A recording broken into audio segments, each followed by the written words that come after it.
Assalamualaikum warahmatullahi wabarakatuh. Perkenalkan, nama saya Revsya Giovanni, NPM 2210105194. Saya di sini sebagai moderator dan ada beberapa teman saya yang harus memperkenalkan diri di kesempatan pada malam hari ini. Silakan.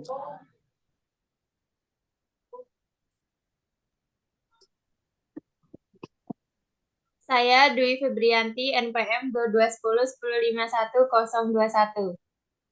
Saya Elena Zalia, NPM 2210105197. Saya Ida Putri, NPM 2210105173. Saya Renata Amelia Sasabila, NPM 2210105184. Saya Muhammad Ren Ardana Putra, NPM 2210105148.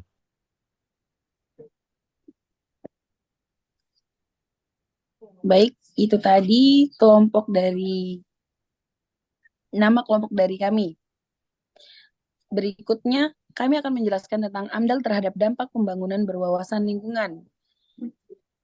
Langsung saja saya berikan kepada teman saya. Pendahuluan.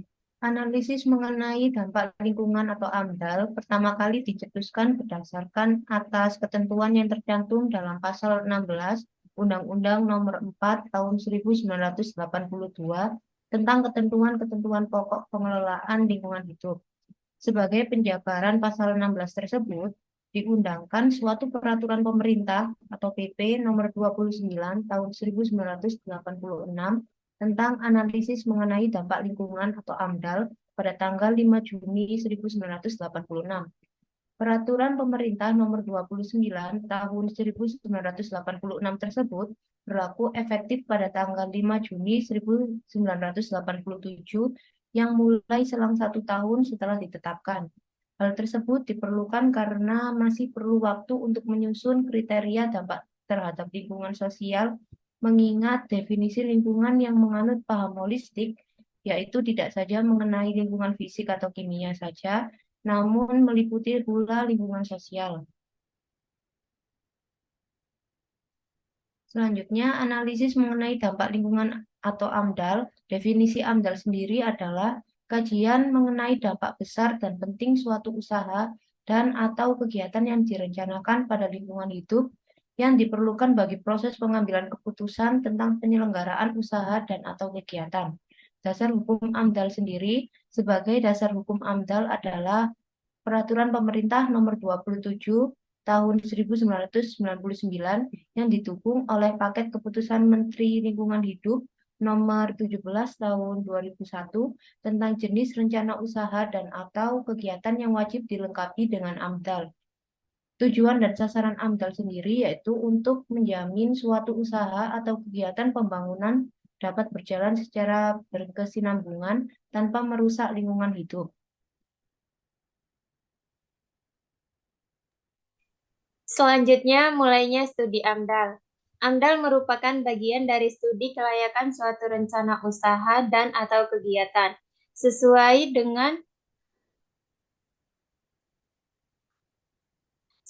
dengan Peraturan Pemerintah Nomor 27 Tahun 1999, maka AMDAL merupakan syarat yang harus dipenuhi untuk mendapatkan izin melakukan usaha dan atau kegiatan. AMDAL dan perizinan. Agar supaya pelaksanaan AMDAL berjalan efektif dan dapat mencapai sasaran yang diharapkan, pengawasannya dikaitkan dengan mekanisme perizinan rencana usaha dan atau kegiatan. Adapun prosedur penyusunan AMDAL. Secara garis besar, proses AMDAL mencakup langkah sebagai berikut. Yang pertama, mengidentifikasi dampak dari rencana usaha dan atau kegiatan. Yang kedua, menguraikan rona lingkungan awal. Yang ketiga, memprediksi dampak penting. Yang keempat, mengevaluasi dampak penting dan merumuskan arahan RKL dan RPL. Dokumen AMDAL terdiri dari 5 rangkaian dokumen yang dilaksanakan secara berurutan, yaitu pertama, konsultasi masyarakat sebagai implementasi KEPKA Bapedal nomor 8 tahun 2000. Yang kedua, dokumen kerangka acuan analisis dampak lingkungan atau KA AMDAL. Yang ketiga, dokumen analisis dampak lingkungan atau AMDAL. 4. Dokumen rencana pengelolaan lingkungan atau RKL. 5. Dokumen rencana pemantauan lingkungan atau RPL.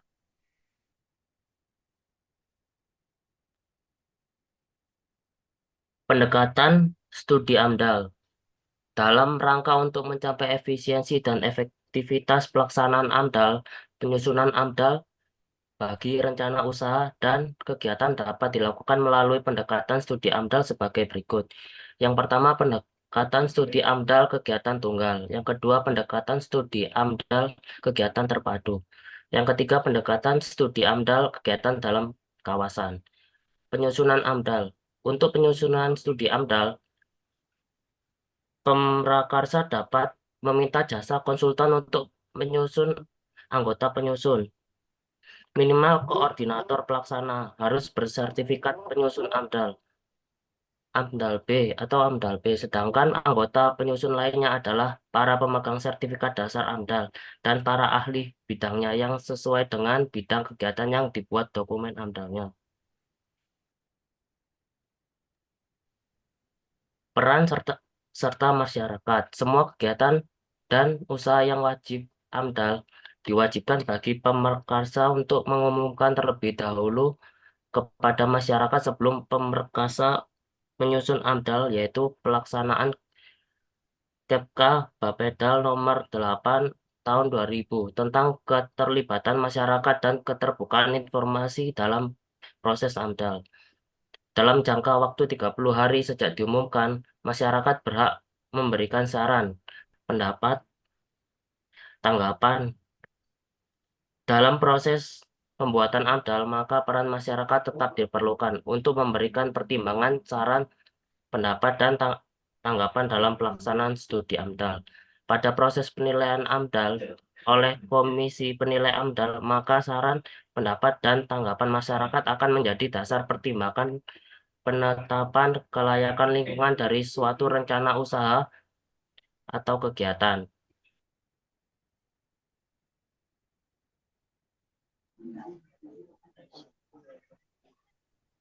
Penilaian dokumen AMDAL. Penilaian dokumen AMDAL dilakukan oleh Komisi Penilaian AMDAL Pusat yang berkedudukan di Jakarta, yaitu untuk menilai dokumen AMDAL dari usaha dan atau kegiatan yang bersifat strategis. Lokasinya melebihi 1 provinsi, berada di wilayah sengketa, berada di ruang lautan, dan atau lokasinya di lintas batas negeri RI dengan negara lain. Evaluasi proses penilaian dokumen AMDAL. Proses dan produk penilaian AMDAL secara umum cukup baik, yang ditandai dengan singkatnya waktu penilaian. Memang waktu penilaian sangat tergantung dari kualitas KA dan dokumen AMDAL-nya sendiri. Kemampuan teknis dan objektivitas dari penilaian anggota komisi penilai yang telah memiliki sertifikat kursus AMDAL A, B, dan C cukup baik secara teknis dan objektif. Lebih profesional serta anggota penilai yang pernah melakukan penyusunan AMDAL walaupun jumlahnya relatif tidak banyak. Evaluasi keterlibatan masyarakat usaha melibatkan masyarakat dalam penilaian AMDAL cukup memadai dengan dilibatkannya LSM lokal dan pemerintah daerah atau Bapeda dan tokoh masyarakat.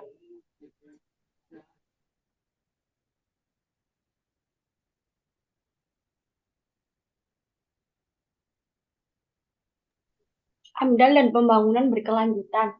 Dengan dilaksanakannya AMDAL yang sesuai dengan aturan, maka akan didapatkan hasil yang optimal dan akan berpengaruh terhadap pembangunan dan kebangkitan ekonomi. Mengapa demikian? Dalam masa otonomi daerah, diharapkan pemerintah daerah menganut paradigma baru, antara lain, 1. Sumber daya yang ada di daerah merupakan bagian dari sistem penyangga kehidupan masyarakat. Seterusnya, masyarakat merupakan sumber daya pembangunan bagi daerah. 2. Kesejahteraan masyarakat merupakan satu kesatuan dan bagian yang tidak terpisahkan dari kelestarian sumber daya yang ada di daerah. Dengan demikian, maka dalam rangka otonomi daerah, fungsi dan tugas pemerintah daerah seyogyanya berpegang pada hal tersebut di bawah ini. 1. Pemda menerima desentralisasi kewenangan dan kewajiban. 2. Pemda meningkatkan pelayanan kepada masyarakat. 3. Pemda melaksanakan program ekonomi kerakyatan. 4. Pemda menetapkan kebijakan pengelolaan sumber daya di daerah secara konsisten. 5. Pemda memberikan jaminan kepastian usaha. 6. Pemda menetapkan sumber daya di daerah sebagai sumber daya kehidupan dan bukan sumber daya pendapatan.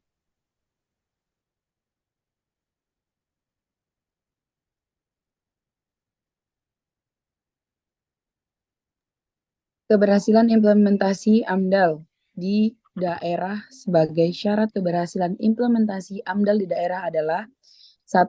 Melaksanakan peraturan atau perundang-undangan yang ada sebelum pembuatan dokumen AMDAL. Pemrakarsa harus melaksanakan KEPK Bapeda nomor 8/2000 tentang keterlibatan masyarakat dan keterbukaan informasi dalam proses AMDAL, yaitu dengan melaksanakan konsultasi masyarakat sebelum pembuatan KA. Kedua, implementasi AMDAL secara profesional, transparan, dan terpadu. Apabila implementasi memang demikian, maka implementasi RKL dan RKL akan baik pula.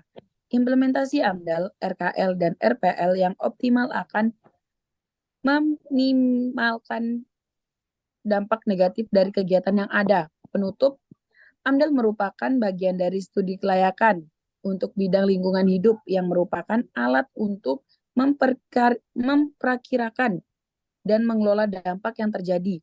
Dalam prakteknya, AMDAL diatur oleh pemerintah dengan ketentuan yang sangat rinci dalam KEPK Bapeda nomor 9/2000 tentang pedoman penyusun AMDAL. Dalam pedoman penyusun RKL dan RPL dapat dilihat pula uraian yang rinci, namun tidak diuraikan pemanfaatan RKL dan RPL dalam sistem pengelolaan lingkungan hidup. Hal tersebut menunjukkan bahwa kekakuan peraturan tentang AMDAL dan sistem birokrasinya akan mengakibatkan terkekangnya perkembangan teknologi AMDAL. Dengan demikian, dapat dikatakan bahwa teknologi AMDAL sangat statis. Hal tersebut dapat diketahui bahwa PP nomor 29/1986 tentang AMDAL dan peraturan yang terbaru tidak mengalami perubahan dan perkembangan.